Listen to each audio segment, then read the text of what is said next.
A'udzubillahi minasyaitonirrajim. Bismillahirrahmanirrahim. Assalamualaikum warahmatullahi wabarakatuh.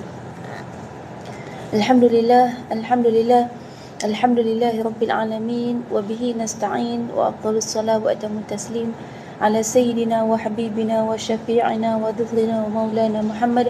Qala rabbi shrah li sadri wa yassir li amri wahlul 'uqdatam min lisani yafqahu qawli amma ba'd. Alhamdulillah, segala puji bagi Allah, kita bertemu pada hari ini Yaumul Jumu'ah, Yaumul Mubarakah. Mudah-mudahan dirahmati Allah SWT, dan mudah-mudahan kita semua mendapatkan kebaikan dalam kehidupan ni dan mendapatkan saat dan detik doa makbul pada hari Jumaat ni, insya-Allah.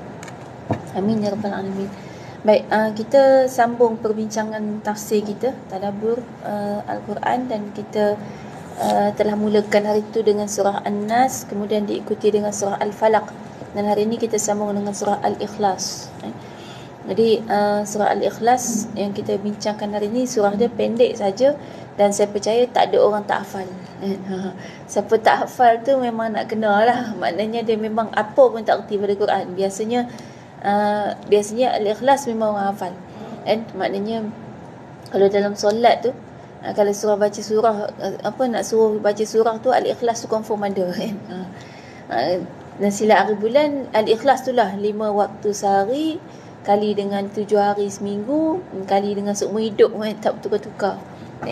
Jadi hari ni kita nak dalami je apa sebenarnya yang dimaksudkan, apa sebenarnya yang terkandung di sebalik surah Al-Ikhlas yang bunyinya pendek, lafaznya pendek, perkataan-perkataannya tidak sukar untuk kita sebut, dan huruf-hurufnya juga kita katakan bersusun dalam susunan yang kalau dalam Quran tu 2 baris kan, 2 baris. Jadi 2 baris ni ada makna yang sangat mendalam, sehingga kan surah Al-Ikhlas ni ada nilai yang sangat besar kan. Surah Al-Ikhlas dinilai dalam Quran ini sebagai 1/3 daripada Quran. Jadi Nabi SAW menyatakan bahawa surah Al-Ikhlas ni adalah thuluthul Quran kan? Dia adalah 1/3 daripada Al-Quran. Cuma kalau kita kata 1/3, kenapa dia 1/3 kan? Ada sebab sebab dalam Quran ni dia ada 3 benda je. Seluruh Quran 30 juzuk tu ada 3 je benda yang ulama sebutkan. 3 perkara ni lah yang dijelaskan dalam 30 juzuk Al-Quran kan? Yang pertama adalah tauhid, akidah. Jadi dalam Quran tu berulang-ulang isu-isu akidah, persoalan-persoalan akidah, dan termasuk dalam kisah-kisah dan apa saja kita kata yang dijelaskan yang nak memberitahu kepada kita mengenai akidah. Itu perkara paling asas dan pokok. Turunnya Al-Quran bermula di kota Mekah selama 13 tahun, itu bercerita soal akidah. Kemudian yang keduanya, dalam Quran mengandungi hukum hakam. Itu kita panggil sebagai syariat. Dan ini setelah daripada hijrah ke Madinah bermulalah persoalan hukum hakam syariat. Maknanya pensyariatan hukum hakam dalam Islam ni kebanyakannya berlaku setelah daripada hijrah ke Madinah. Sebab di Mekah selama 13 tahun tu isu akidah saja. Dan selama tempoh tu lah Quran turun. Dan semuanya menekankan persoalan-persoalan akidah, menjelaskan akidah. Baik, hijrah ke Madinah, kemudian mulalah ada hukum hakam tu, termasuklah puasa. Yang kita nak masuk bulan Ramadan ni, puasa ni di Mekah tak wajib lagi. Jadi umat Islam waktu di Mekah lebih kepada struggle, berjuang untuk mempertahankan akidah. Jadi pensyariatan macam puasa, solat semua belum ada lagi di Mekah. Lepas daripada hijrah barulah adanya syariat hukum hakam. Jadi adanya solat, adanya perintah puasa, adanya perintah haji, adanya perintah-perintah rukun-rukun Islam yang lain tu berlakunya ketika di kota Madinah. Baik. Jadi itu perkara kedua yang ada dalam Quran. Cerita tentang hukum hakam ni kita jumpalah, kita akan jumpa selain daripada yang asas dalam rukun Islam, itu termasuk juga hukum hakam, misalnya jenayat kan, apa kalau buat jenayah ni apa hukumannya, jenayah ni apa hukumannya, itu semua termasuk dalam bab hukum hakam yang dijelaskan dalam Quran. Dan yang ketiganya dalam Quran tu mengandungi kisah-kisah. Kita ada surah Al-Qasas kan. Al-Qasas tu memang kisah-kisah. Dalam tu memang cerita isi dia. Baik, kisah ni kisah mengenai sama ada satu perkara yang telah berlampau, benda-benda yang lepas, ataupun benda-benda yang akan datang.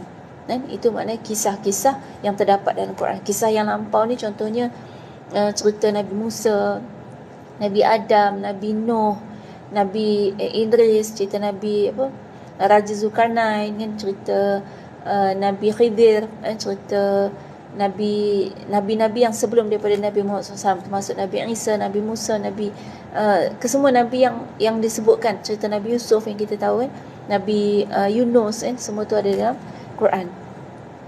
Dan cerita yang akan datang, cerita akan datang ni maknanya mengenai benda yang belum terjadi. Contohnya kiamat, syurga neraka kan, tentang dialog-dialog yang akan berlaku antara ahli syurga dengan ahli neraka kan, tentang kehidupan di akhirat, kehidupan di alam barzakh, itu semua ada dalam Quran. Jadi bila Quran ni mengandungi 3 unsur yang paling utama ini, maka surah Al-Ikhlas cerita tentang apa? Antara 3 ni dia cerita tentang apa? 3 ni tadi, satu akidah, yang kedua hukum hakam, yang ketiga kisah. Antara 3 ni yang mana? Akidah. Akidah. Jadi sebab Al-Ikhlas ni cerita mengenai akidah yang paling asas, maka dia disebut sebagai 1/3 daripada Quran. Sebab dia cerita satu daripada kandungan keseluruhan Al-Quran. Itu sebabnya Al-Ikhlas ni bila disebut sebagai 1/3 Quran, maka Nabi SAW pernah bertanya kepada sahabat-sahabat. Nabi kata, tidakkah ada di kalangan kamu yang mampu untuk membaca Al-Quran sebanyak 1/3 Al-Quran dalam satu malam? Sahabat-sahabat ni dengar, kami ni tak kuat ya Rasulullah, kami ni bukan hebat sangat nak baca 1/3 Quran. Berapa juzuk kalau 1/3? 1/3 Quran 10 kan. Ni nak masuk Ramadan ni, kalau tak tahu apa juzuk sajalah kan. Sebab nak masuk Ramadan ni kita tadarus kan. Biasa tadarus ni 30 juzuk bahagi berapa kumpulan kan. Itu style kita. Mungkin kemampuan kita macam tu lah. 30 juzuk bahagi dengan 10 kumpulan. Satu kumpulan 3 juzuk. Satu kumpulan ada 5 orang. 3 juzuk bagi 5 orang. 3 juzuk ada 60 muka surat bagi dengan 5 orang. Seorang baca 12 muka surat, lepas tu mengaku hatam Quran. Tapi yelah, lebih baiklah daripada tidak sama sekali. Nak buat macam mana memang kemampuannya setakat tu. Kalau nak hatam Quran 30 hari bagi wanita dalam bulan Ramadan kan, nak hatam Quran dalam tempoh sebulan Ramadan, tolak cuti. Kena tolak cuti. Cuti standard 7 hari kan. Cuti ABC kan, Allah bagi cuti. Standard 7 hari. Maknanya tinggal 21. 30 juzuk kena baca dalam tempoh 21 hari, bukan 30 hari untuk perempuan. Untuk lelaki tak apa, 30 hari kan, 29 atau 30. Maknanya sehari 1 juzuk. Kita tak boleh, memang kita kena bajet sehari juzuk setengah. 1 juzuk setengah tu get ready lah kan. Kod tiba-tiba yang ABC 7 hari jadi 10 hari. Mana tahu kan. Tiba-tiba bulan Ramadan nak jadi macam tu kan. Ataupun ada hari-hari yang emergency, yang kita memang tak sempat nak baca pun. Mungkin ada tiba-tiba buka puasa bersama kan. Tiba-tiba nak masak-masak kan. Open house, bukan open house raya tu, open iftar kan. Panggil keluarga semua datang rumah, kita sibuk sangat siapkan rumah, tak sempat nak baca. Jadi memang kena bajet sejuzuk setengah sehari. 1 juzuk setengah maknanya 30 muka surat sehari. Kalau bagi dengan 5 waktu solat, 6 muka surat 1 waktu solat. 6 muka surat 1 waktu solat ni, kalau baca tartil biasa tu sekitar 20 minit. Maknanya 1 waktu solatnya 10 minit, baca Qurannya 20 minit. Boleh tak bajet? Kalau kat pejabat payah tu. Jadi tu maknanya kalau kita tak mampu nak betul-betul 30 juzuk, maka kita bolehlah buat tadarus yang beramai-ramai tu, yang mana kita baca, kita baca dengan bersama-sama, dan sebenarnya memang pahala kita mendengarkan bacaan Quran tu dapat pahala sama macam kita baca Quran. Saya live juga di TikTok sekarang. Jadi boleh tengok kalau nak ikut TikTok saya, Quratul Ain Fathah Yasin, atau kalau nak senang search UQAFY, UQAFY.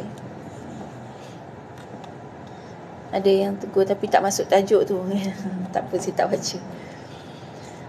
Baik, kemudian kita kata itu mengenai dengan Al-Ikhlas yang merupakan 1/3 daripada Quran dari segi makna dia, sebab dia cerita tentang tauhid, dan juga dari segi pahala membaca. Jadi bila Nabi kata tak ada ke siapa-siapa yang mampu baca Quran satu malam ni 1/3 Quran, kan? Maka sahabat kata kami tak mampu, kami tak kuat, kan?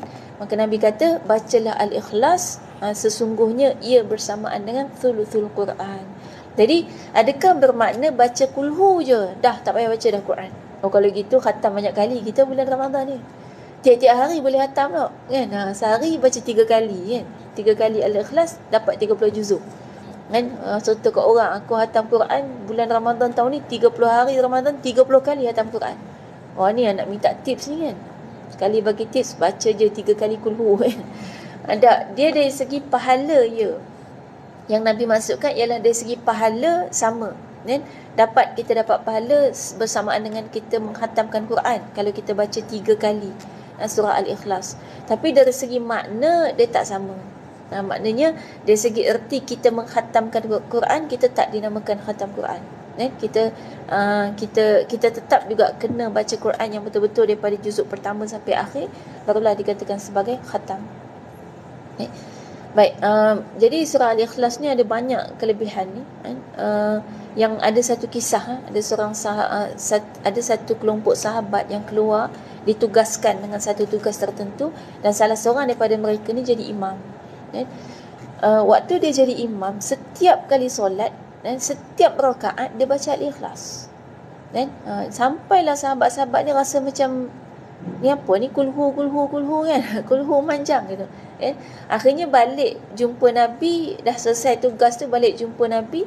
Maka dia orang tanyalah kepada Nabi, cerita dekat Nabi, ya Rasulullah, kau tahu tak imam kami ni duk baca Al-Ikhlas manjang, kan, tak tukar-tukar surah, kan. Nabi kata cuba tanya dia kenapa dia baca macam tu. Maka sahabat ni pun tanyalah balik dengan imam tu. Imam tu kata, aku suka dengan surah Al-Ikhlas sebab di dalamnya mengandungi sifat-sifat Allah. Di dalamnya mengandungi kemurahan hati, kemurahan sifat Allah, Maha Pemurah, kan. Di dalamnya mengandungi ketauhidan kepada Allah. Aku cintakan surah tu, sebab tu aku selalu baca. Kemudian dia kata, dan aku telah dipilih sebagai imam di kalangan kalian. Maka sekiranya kalian suka, ikutlah aku, maknanya makmumlah dengan aku. Tapi kalau kalian tak suka, cari imam lain. Sahabat-sahabat ni pula memang suka dia imam, jadi bila kata cari imam lain, okey, tak jadi komplain. Tak apa, ikutlah, kan. Tapi kemudian mereka ceritakan kepada Nabi SAW apa yang dijawab oleh imam dia ni. Dan Nabi kata, sesungguhnya apa yang dia cintai, Nabi katakan kepada dia, hubbaka iyyaha adkhalakal jannah. Dan cinta kamu kepada surah Al-Ikhlas itu memasukkan kamu ke dalam syurga. Jadi cinta, kita tahu cinta ni boleh buat kita ikut siapa yang kita cintai. Dan sebab tu dikatakan kita akan bersama dengan orang yang kita cintai. Kita akan bersama dengan orang yang kita suka masa kat dunia. Ibaratnya kalau zaman kita sekarang, siapa kita follow, siapa kita subscribe, itulah dia orang yang akan kita ikut. Jadi kalau yang duk follow tiap-tiap hari ahli maksiat yang kita follow, kalau kita rasa kita boleh agak-agak lah dengan kerja maksiat yang dia buat tiap-tiap hari tu, kat mana tempat dia kat akhirat, kita follow dia. Maknanya kat situ jugalah kita. Itu maknanya konsep. Jadi bila kita cintakan sesuatu, kita boleh ikut, dan kita boleh masuk syurga atau neraka dengan sebab apa yang kita cinta. Jadi jangan main-main dengan soal hati. Hati ni segala-galanya dalam kehidupan kita, melebihi fizikal kita. Mungkin fizikal kita follow, tapi ada kan jenis-jenis follow yang memaksa. Ada paksa orang follow, ada kan. Kalau follow bagi duit, kalau follow dapat hadiah, kalau follow dapat emas, kalau follow dapat, maknanya dia paksa orang follow. Orang follow kerana dunia, bukan follow kerana hati yang suka. Follow yang paksa gini dia tak kira. Sebab kok mana pun dia kira apa yang ada dalam hati kita. Jadi Allah memang pandang pada hati kita tu. Ni kena faham. Bila kita kata innallaha yanzuru ila qulubi, innallaha la yanzuru ila ajsadikum walakinallaha yanzuru ila qulubikum. Allah tu tak pandang rupa paras kita, fizikal kita, tapi Allah pandang apa yang ada dalam hati kita.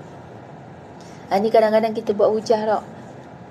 Tak kisahlah aku nak pakai macam mana, Allah tak pandang aku pakai macam mana, yang penting hati.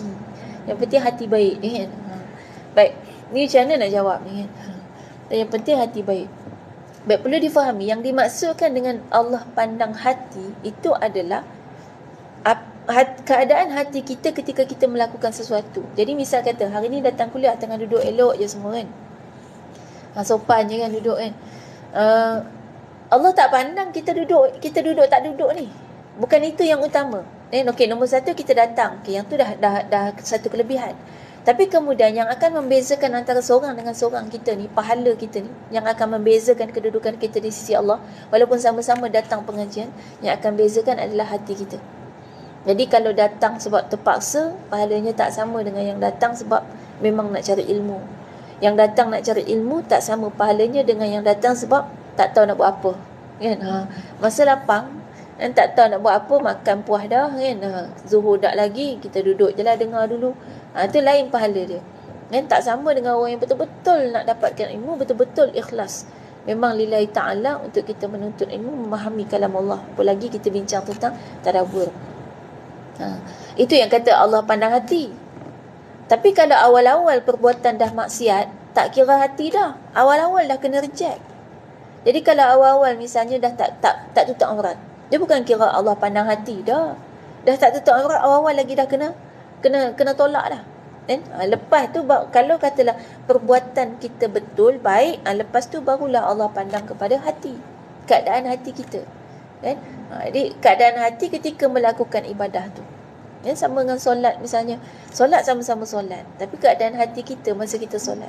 Ada orang solat nak cepat je kan, melepas batuk di tangga kan. Ada yang solat memang betul-betul khusyuk, betul-betul nak memperhambakan diri kepada Allah. Ada yang solat macam-macam sebab gitu. Itu yang Allah nak pandang. Sedekah pun sama. Nak masuk bulan Ramadan, antara ibadah yang terbaik yang kita perlu perbanyakkan adalah sedekah. Sedekah ni macam-macam niat kan. Ada yang mula-mula ikhlas duk masuk duit dalam tabung kan.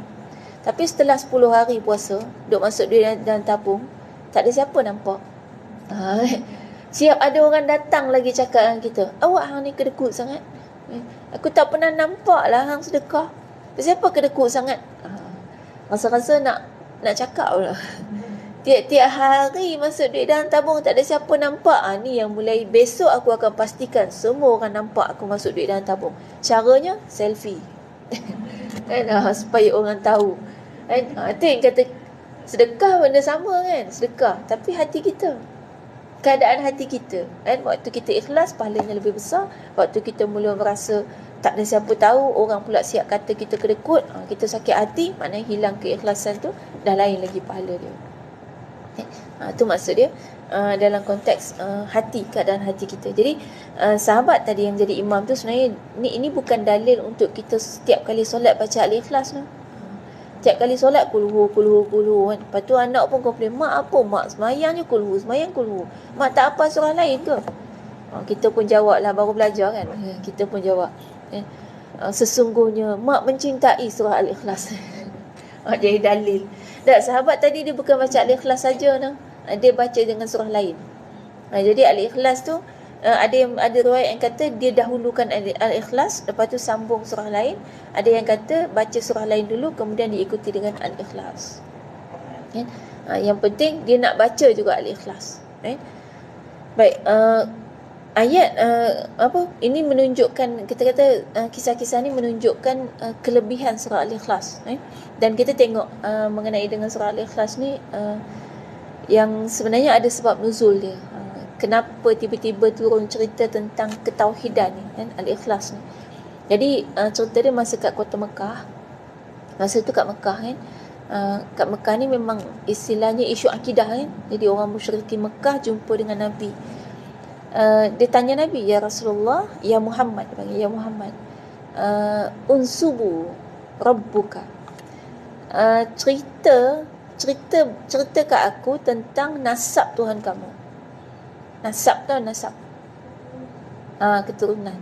Orang Arab ni dia pentingkan sangat nasab.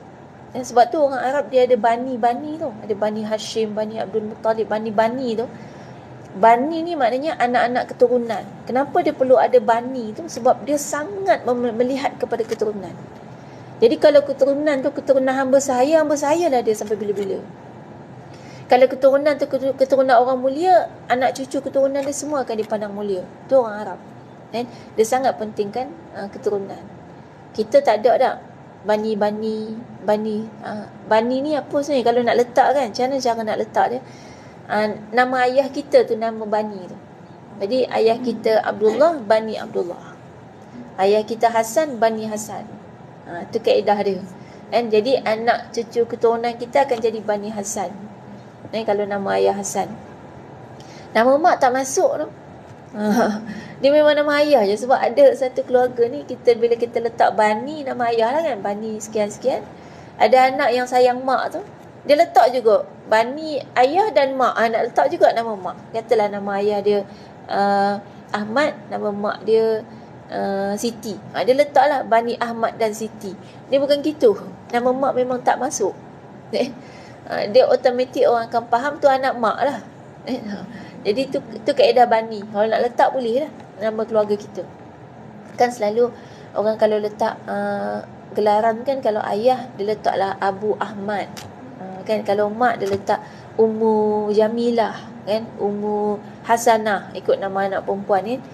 Itu selain pada tu boleh juga kita guna bani. Kita datang daripada bani apa. Cuma orang Melayu memang tak biasa. Tak biasa, tapi boleh je nak letak. Dia orang Arab ni, bani ni sangat penting. Sebab tu antaranya Nabi Muhammad SAW tu lahir dalam dari keturunan Bani Abdul Muttalib, Bani Hashim, bani yang paling mulia di kalangan bangsa Arab. Kenapa Allah bangkitkan Nabi Rasul di kalangan bani yang paling mulia di kalangan bangsa Arab? Salah satunya, kalaulah dia bangkit daripada bani yang tidak mulia pada pandangan Arab, dah tentu akan kena lagi teruk. Sebab dia orang jenis tengok keturunan. Bila lahir daripada keturunan yang paling mulia, sepatutnya tak ada alasan lah untuk dia hina kan, tapi tetap kena hina. Tu nak gambarkan betapa teruknya penghinaan atas Nabi tu. Sebab tak ada sebab. Kita kata tak ada sebab untuk menghina Nabi. Sebab keturunan dia memang datang dari keturunan orang yang mulia, yang Bani Hashim ni, keturunan Nabi Muhammad SAW ni adalah pemegang kunci pintu Kaabah. Jadi orang yang pegang kunci pintu Kaabah ni orang yang paling mulia di kalangan bangsa Arab. Jadi waktu tu kaum musyrikin Mekah jumpa Nabi, minta Nabi tolong bagi nasab keturunan Tuhan kamu. Jadi dia minta Nabi tolong explain Allah tu keturunan dia macam mana. Macam mana nak jawab? Maka Allah ajar. Dan Allah ajar Nabi ni kaedah jawab dia. Qul, ayat pertama kan, mula dengan qul kan. Kenapa mula dengan qul? Sebelum ni kita dah tengok qul, 3 qul kita dah sebut surah ni 3 qul. Kenapa mula dengan qul sebelum ni? Nak suruh cakap, nak suruh sampaikan. Kalau ikutkan semua ayat Quran, Nabi memang kena sampaikan ke orang. Tapi kenapa tak semua ayat Quran ada perkataan qul depan dia? Dia ada kaedah dalam bahasa Arab qul ni lebih kepada nak menyuruh ataupun menarik perhatian. Jadi nak tarik perhatian supaya Nabi sampaikan kepada orang yang bertanya tu.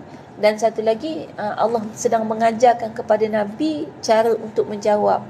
Yang ni khusus kita kata direct daripada Allah SWT. Allah ajar macam mana kaedah nak jawab. Bila ditanya nasab Allah, nasab Tuhan kamu, nak jawab macam mana? Maka Allah ajar qul, katakanlah okey, ni untuk tarik perhatian. Sekarang tengok, dengar sini, dengar baik-baik. Macam mana kaedah dia kamu nak jawab? Maka jawapan dia huwallahu ahad. Allah tu Maha Esa. Okay. Baik, perkataan ahad. Ahad ni Esa. Kalau Esa satu kan, duanya jadi berapa? Kalau 1, 2, 3, 4, 5, 6 kan. Kalau sa, ada sa 2, 3 ada juga kan. Se 2, 3 kan. Apa lagi? Kalau 1 dia ada 2, 3. Baik, kalau Esa tak ada 2 kan? Tak ada. Sebab tu dia memang perkataan tu satu. Ada Esa tu dia bukan satu. Esa tu maknanya sa. Sa tak boleh. Sa ada 2 kan? 2, 3. Baik. Esa maknanya satu-satunya, the only one. Okay. Jadi bila kata Allah tu Maha Esa, maknanya Allah tu satu-satunya, kan? Dan bila kita sebut mengenai dengan Allah tu satu-satunya, Allah satu-satunya pada sudut apa? Ada 4. 4 sudut. Baik, yang pertama Allah tu satu-satunya pada sudut zat dia. Ini live yang kat Facebook, skrin dia mati. Okey. Skrin mati. Maknanya masih on ke? Okay. Baik, maknanya Allah tu esa pada zat. Yang pertama zat. Baik. Bila kata zat ni maksud dia apa? Ni bukan zat besi, zat mineral lah. Kita bila sebut zat tu, itulah zat makanan ni. Kita ataupun badan kita berzat kan. Badan berzat ni maknanya sihat elok lah. Itu zat. Tapi sebenarnya zat ni dalam bahasa Arab pakai dal. Dal alif ta zat. Zat ni maknanya zatun. Zatun ni maknanya kalau ikutkan dari segi makna sesuatu yang memiliki. Ataupun kalau kita sebut Allah ni, dia adalah zat Allah istilahnya. Zat Allah ni maknanya macam kalau kita ni maknanya individu kita. Kalau manusia kita sebut individu. Kalau Allah kita sebut zat. Jadi zat Allah tu maknanya zat Allah. Sebab apa Allah kita sebut zat? Sebab dia the only one. Tak ada yang menyerupai. Jadi kalau kita biasa dengar kan, Allah tu maha melihat. Maknanya ada mata ke? Allah melihat tapi bukan dengan mata seperti kita. Dia tak sama, memang tak sama. Kemudian Allah, kita biasa dengar ayat yang sebut yadullah fauqa aidihim, tangan Allah ada di atas tangan mereka. Baik, tangan maknanya Allah ada tangan ke? Tak, biasa tangan sinonim dengan maksud kuasa. Baik, Allah berkuasa melakukan sesuatu tetapi bukan dengan tangan yang semacam kita. Kan? Itu maksudnya zat Allah yang satu-satunya berbeza gitu. Kadang-kadang kita ada sebut ayat-ayat, misal kita kata kita tak tahu siapa kita di mata Allah. Kan kita guna gitu kan? Di mata Allah, tapi matanya mata macam mana? Bukan macam kita. Kan? Tak boleh bayangkan macam kita. Dia ada sebahagian ulama akidah tauhid, dia kata kalau kamu tak reti nak gambarkan Allah macam mana, kamu tak tahu nak sebut Allah tu macam mana, Allah tu lain tak sama dengan kita, maka waktu itulah baru maksudnya kamu reti. Kalau kita rasa kita reti nak gambarkan Allah macam mana, maknanya kita tak reti. Salah gitu. Allah tu ada dia punya, kita kata Allah tu sifatnya tak sama sekali dengan kita. Kan? Tak boleh nak imagine lah kan. Sebab itulah tidak boleh digambarkan, tak boleh dibentukkan dengan patung-patung dan sebagainya, tak boleh. Sebab sekali kita bentuk, maknanya kita dah membayangkan rupa dia. Dan kalau Allah pencipta kita itu boleh dibayangkan, maknanya dia lemah. Bila dia kuasa yang luar biasa, dia tak ada siapa pernah tengok dia, tak ada siapa boleh membayangkan dia. Dia macam ni lah kalau kita nak imagine yang lebih, orang kata analogi yang lebih kita boleh gambarkan, tapi tetap saja kita nak letakkan Allah tu mathalul a'la. Allah tu lebih kita kata satu kedudukan yang tak boleh kita gambarkan, tapi nak bagi faham je, kita bagi satu gambaran. Dalam sebuah syarikat lah, katalah Maybank ni, siapa pernah jumpa bos paling besar? Bos paling besar maknanya bukan Maybank Cawangan ni center. Kat mana dia duduk? Kadang dia duduk mana pun tak tahu kan. Sebab kita ni, kita pekerja kan, kita bukan siapa-siapa, melainkan memang kita ni orang yang memang mungkin kita bos kat sini lah, bos kat sini bolehlah jumpa bos center. Tapi kalau kita ni orang biasa-biasa, kita tak jumpa, dan rupa dia pun kita tak pernah tengok kan. Kita tak tahu pun dia tu macam mana, dia tu duduk kat mana, dia tu mungkin nama kita tahu tu pun kadang-kadang tak tahu pun nama. Ada juga banyak orang tak tahu nama Perdana Menteri kan yang biasa budak-budak lah kan, dia tak reti kalau tak dikenalkan. Sebab apa? Sebab kedudukan dia. Apatah lagi Allah SWT yang Maha Agung. Tak ada siapa pernah dapat gambarkan, tak pernah kita dapat nak apa kita kata imagine kan. Kita memang tak boleh kita bayangkan sama sekali, sebab dia maha segala-galanya dan tidak ada persamaan dengan mana-mana makhluk pun. Jadi tak boleh bayangkan langsung kan. Baik, kemudian esa Allah yang keduanya adalah pada sudut sebagai Rabb. Sebagai Rabb tu apa? Rabbun maknanya Tuhan, dia Tuhan, dia yang mentadbir. Dia yang mencipta kita, dia yang mentadbir kita. Ni sekarang siapa yang buat kita boleh duduk kat sini? Allah dengan sifat Rabb-nya. Siapa yang buat kita keluar daripada alam nyata? Kan masuk alam maya ke masuk alam ghaib ke, ikutlah kan. Siapa yang buat kita boleh mendengar sekarang ni? Allah yang mengatur, yang mentadbir kita semua. Kan? Siapa yang buat kita ada akal sekarang ni? Allah yang mengatur kita semua. Itu sifat Rabb dia. Kan? Itu, dan sifat itu hanya pada Allah. Tak ada siapa boleh atur kita, hatta pada diri kita sendiri. Siapa yang boleh atur? Sekarang ni aku tak mau lena, nak celek juga. Kita boleh tak kawal? Susah kan? Biasa orang kalau lena dalam kelas, dia terlena, dia bukan sengaja kan? Kalau sengaja tu dia akan cari katil kan? Jadi maknanya kita sendiri pun tak boleh kawal. Itu semua Allah yang kawal. Jadi kita minta dengan Allah supaya Allah bagi kita kekuatan, Allah jaga kita. Itu pada sifat Rabb. Kemudian sifat Esa Allah juga ada pada nama-nama dia.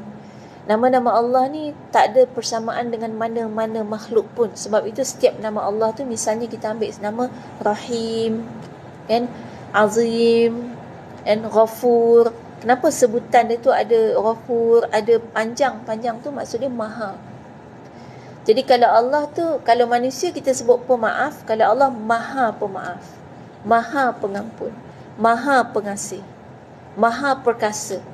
Bila kata Maha ni maknanya unlimited, tak ada siapa boleh halang. Kan?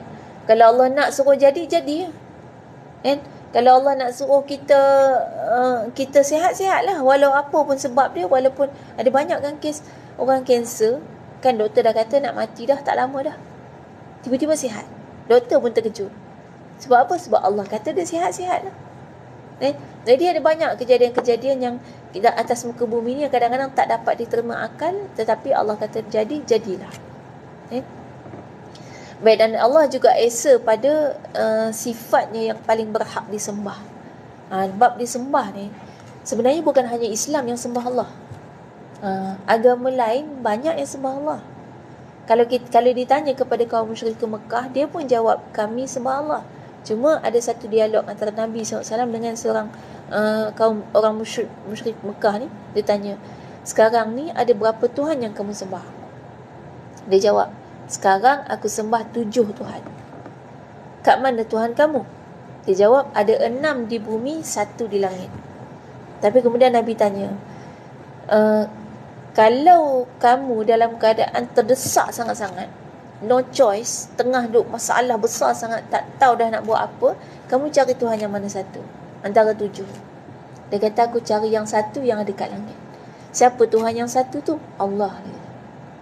Jadi yang kat bumi tu siapa? Itulah dia punya patung-patung dia tu. Dan dia memang buat kat dunia ni ada 6 patung. Kalau orang musyrik Mekah, dia ada Lata, Uzza, nama-nama patung dia. Jadi tapi waktu dia dalam kesusahan yang amat sangat, dia akan cari Allah. Jadi maknanya dia sembah Allah. Dan kalau kita tanya juga sampai hari ni, ada beberapa agama yang kalau kita tanya kepada pemuka agama dia, kan, sebenarnya yang mana satu yang dia sembah, dalam banyak-banyak, kadang-kadang sampai ratusan ribu pun patung dia, dia kata sebenarnya dia sembah Tuhan yang satu. Itulah Allah. Tetapi Islam tidak membenarkan persamaan. Kalau kita sembah Allah dan sembah satu yang lain, dia menyamakan. Itu syirik nama dia. Syirik ni maknanya sekutu, menyamakan Allah dengan satu yang lain. Dan itu maknanya kita tidak lagi mengesakan Allah. Jadi kena ingatlah, tu tauhid.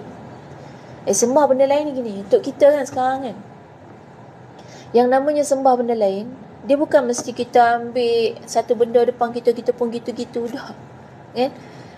Termasuk misalnya kita buat sesuatu kerana sesuatu yang lain. Contoh kan, kerja sebab apa? Tak apa, tak payah jawab. Lagi bocor rahsia kan. Simpanlah kalau ia satu kesilapan kita kan. Kalau kita bekerja untuk duit, kan, bekerja sebab nak dapat gaji. Senang bila ada duit. Suami tak cukup duit, suami kerja gaji cukup-cukup, kita nak tolong, kononnya nak tolong cukupkan duit, tapi kesimpulannya cari duit lah. Kalau semata-mata cari duit, maka kita telah menuhankan duit. Setiap pagi hingga malam kita bekerja keras untuk duit. Habis tu nak buat macam mana? Datang kerja, kalau bukan sebab nak gaji, nak apa lagi? Nak ibadah. Jadi ibadah macam mana? Ibadah kan luas kan. Dengan kerja kita kat bank pun kita boleh buat ibadah selama pekerjaan yang kita buat tu halal. Kan kita tak terlibat dengan riba, tak terlibat dengan benda-benda yang haram di sisi Allah. Selama benda tu halal di sisi Allah, maka kita niatkan untuk kita membangun ekonomi umat misalnya. Kita nak membangun kemajuan umat Islam sendiri, kan? Kita nak membentuk peribadi-peribadi manusia yang ada hala tuju masa depan. Yang kita kata kita ada satu plan dalam hidup kita nak membina kebaikan, kan? Maknanya nak memberikan manfaat juga kepada orang lain, kan? Kalau itu niat kita, maka dia jadi ibadah. Lepas tu kalau tiba-tiba kerja tak dapat gaji, okey tak? Tak okey lah pula dah. Nak berhenti lah kalau gitu. Buat apa kerja? Dah. Gaji tu dia sampingan. Memang susah lah kita nak betul-betul buat kerja tanpa mengharapkan duit. Dalam masa yang sama, memang kita perlu pun duit tu. Dan nak datang kerja pakai duit kan. Siapa datang kerja pakai Helio je? Pakai Helio ni maknanya dia pergi pujuk pakcik teksi bawa. Dia pergi cakap je kita orang boleh bawa kita sampai tempat kerja percuma. Kan semua pakai duit kan. Kena isi minyak kereta kalau naik kereta. Kalau naik LRT kena beli tiket kan. Memang kita perlukan kos. Tapi fokus kita bukan yang itu. Kalau dapat, Alhamdulillah. Itu rezeki daripada Allah. Tapi bukan semata-mata tujuannya itu yang kalau kita nak tahu nak test lah kan, kita ni memang tujuannya apa sebenarnya. Dan kita boleh tengok macam mana emosi kita bila ada masalah kewangan. Kalau emosi kita jadi sangat tak stabil bila ada masalah kewangan, tu maknanya ada sesuatu yang tak kena lah kan. Maknanya kita ni memang ada target dengan duit tu kan. Itu maknanya kita telah menuhankan harta. Baik, kemudian ayat yang kedua, dalam satu surah Al-Ikhlas ni memang cerita tentang nasab Allah lah. Yang tadi soalannya tentang nasab Allah. Jadi kita cerita je sambung. Yang keduanya sifat Allahus Samad. Dan Allah itu tempat bergantung segala sesuatu. Baik, bila kata Allah tempat bergantung, kita ni kalau nak bergantung pada seseorang, orang tu mesti ada sifat apa? Kuat. Dia sebenarnya satu je ayat simple nak menjelaskan macam mana orang yang boleh dijadikan tempat bergantung adalah orang itu boleh menyempurnakan keperluan kita, kan? Dia boleh lengkapkan keperluan kita. Sebab tu kita tak perlukan suami yang boleh mengandung. Sebab benda tu tak perlu ada pada dia. Kita tak perlukan benda tu. Kan? Maknanya kita kata kita sama juga, kita tak perlukan suami yang lemah lembut dan sopan santun. Kan? Sebab kelembutan tu Allah bagi pada wanita dan kita tak perlukan itu. Kita perlukan seorang suami yang boleh melindungi, seorang suami yang boleh membimbing dan mendidik kita. Kan? Jadi maknanya itu yang kita kata sifat seorang pelindung gitu kan. Seorang yang kalau manusia tu kita kata kita nak jadikan dia sebagai tempat bersandar, dia kena ada sifat-sifat tu. Ni bateri low pula pun ni. Tapi tak pokok lagi. Boleh lagi. Baik. Kemudian bila kita kata itu sifatnya, maka kalau Allah adalah tempat bersandar kita semua, maknanya Allah adalah yang maha sempurna yang menyebabkan semua makhluk boleh bersandar kepada Allah. Jadi Allah mesti ada segala sifat gitu kan, yang kita nak bergantung pada kita tengok gini ya. Manusia ni biasanya akan balik kepada Allah bila kita jumpa jalan buntu. Kan, bila tak tahu nak buat apa kan. Dah habis kita kata ibaratnya kita tenggelam dalam masalah kan? Atau kalau orang tu duduk tengah lautan misalnya, duduk di tengah samudera lautan yang sangat luas, yang di sanalah tempat ikan jerung kan. Masa tu ikan jerung melompat-lompat keliling kita, rasa nak minta tolong dengan siapa lagi masa tu? Fitrah manusia walaupun dia bukan Islam, dia akan kembali kepada Tuhan yang satu tu, Allah. Dia akan balik. Allah dah bagi dah, memang fitrah yang ada pada manusia ni, dia nak cari Allah. Sebab tu kalau mencari, dia akan jumpa. Yang tak jumpa tu pasal tak cari. Kalau cari kita akan jumpa, sebab dia ada dah dalam diri kita. Takkan kita nak tunggu sampai tenggelam di tengah lautan penuh dengan ikan jos tu, baru kita nak cari Allah. Atau mungkin kita menghadapi masalah yang sangat besar dalam hidup kita sampai kita tak tahu nak minta tolongan siapa lagi. Masa tu ke baru kita nak cari Allah. Jadi itu sifat Allah yang menjadi tempat bersandar, yang mana kata memang kita bila digambarkan dalam keadaan tak tahu nak buat apa, masa tu kita cari Allah. Maksudnya Allah ada segala-galanya, dan yang menyebabkan kita merasakan kita akan dapat satu perlindungan yang sebenar daripada Allah. Jadi Allah tu Maha Perkasa. Kalau menghendaki sesuatu, tak ada siapa boleh lakukan apa-apa. Allah tu Maha Penyayang. Allah sayang sangat dengan kita. Dan habis di dunia ni, kalau dah tak ada siapa sayangkan kita lagi, Allah ada, dan Allah tu Maha Penyayang. Kadang-kadang kita akan jumpa sifat Maha Penyayang Allah ni bila rumah tangga bermasalah. Takkan nak tunggu macam tu. Bila suami buat perangai kan, suami sampai akhirnya kita merasa, ya Allah, aku tak perlu dah kasih sayang manusia. Semuanya palsu. Masa awal kahwin dulu kemain lagi I love you, you love me, kan? Lama-lama dah habis tinggal, lama-lama jadi I love you, you love me, kan? Dah tak ada apa-apa dah. Allah dia tinggal sebagai Tuhan yang Maha Pengasih, Maha Pencinta, kan? Allah yang mencintai kita tanpa henti. Dan kemudian ayat yang ketiga, lam yalid wa lam yulad. Itu satu lagi sifat Allah, tidak beranak dan tidak diperanakkan. Ni nasab dah. Bila nak cerita nasab kan, maknanya keturunan mana? Keturunannya Allah tu tidak ada anak dan tidak dilahirkan oleh sesiapa. Kita kalau cerita tak ada anak, kita boleh faham.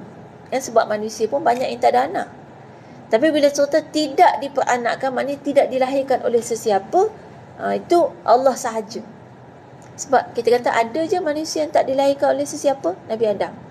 Tapi Nabi Adam ada keturunan. Maknanya masih beza. Dia ada anak, kan? Walaupun dia tak beranak sendiri, kan? Sebab memang tak boleh lah, kan? Wanita yang melahirkan anak. Jadi dia ada anak tapi tidak dilahirkan oleh sesiapa. Allah satu-satunya, Allah Maha Esa.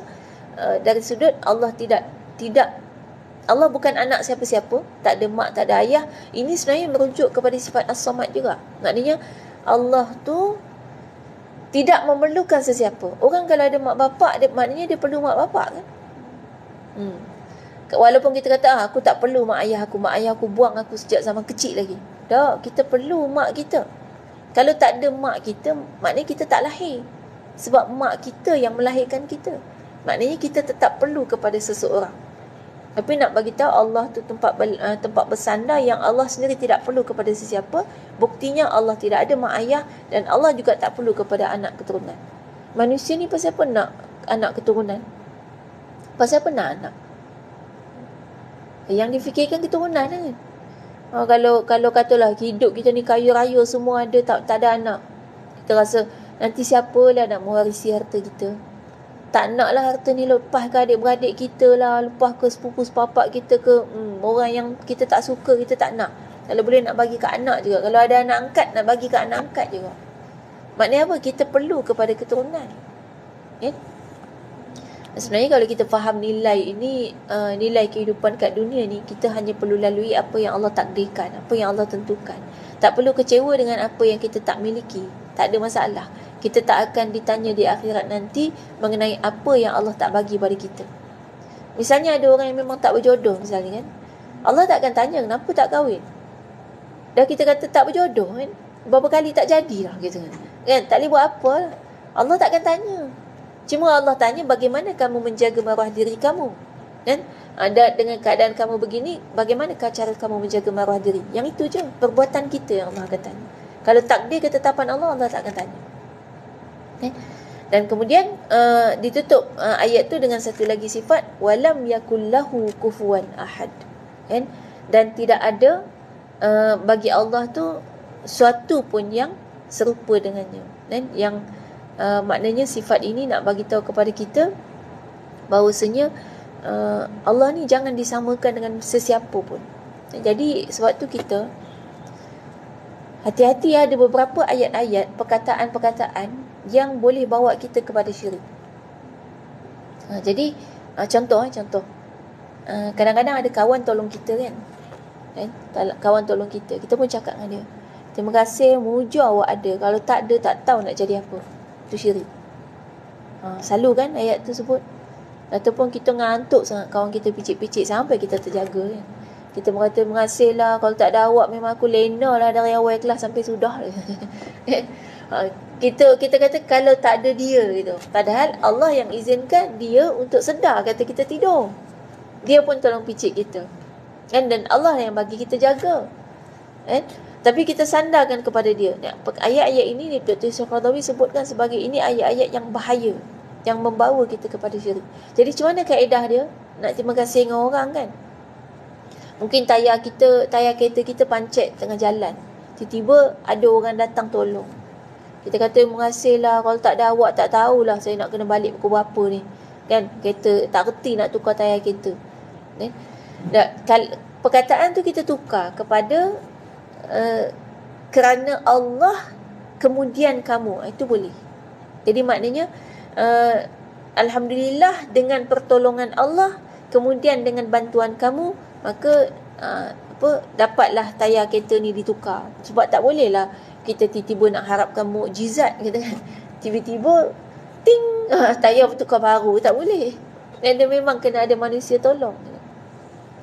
Jadi maknanya itu yang dibenarkan. Tapi macam mana yang terbaik? Yang terbaik tetap saja kita kata itu daripada Allah sahaja. Tak perlu sebut kemudian pertolongan kamu. Tak. Kalau habis macam mana cara nak terima kasih? Terima kasih lah. Terima kasih banyak-banyak saya belanja makan. Gitu kan. Lagi bagus kan. Ataupun susah nak belanja makan, bagi duit terus kan. Ataupun macam mana lah kita kata kita menghargai dia. Tanpa kita sebutkan perkataan tanpa kamu kan. Mungkin biasa orang sebut tanpa kamu siapalah aku kan. Tanpa cintamu aku hidup tiada kebahagiaan buatku. Padahal Allah yang buat kita bahagia. Dia wujud hanya untuk membantu menambahkan kebahagiaan tu, tapi Allah yang bagi kita bahagia. Itu maknanya kufu, kita kata kufu, bahasa Melayu kita kufuan ahad. Kufu maknanya Allah tidak boleh disamakan dengan mana-mana makhluk pun. Jangan ada mana-mana makhluk yang kita samakan dengan Allah SWT. Itulah ada tauhid. Dan kalau kita betul-betul baca surah Al-Ikhlas ni dengan kefahaman, dan Allah tu segala-galanya, tempat kita bersandar tidak sama dengan mana-mana makhluk pun.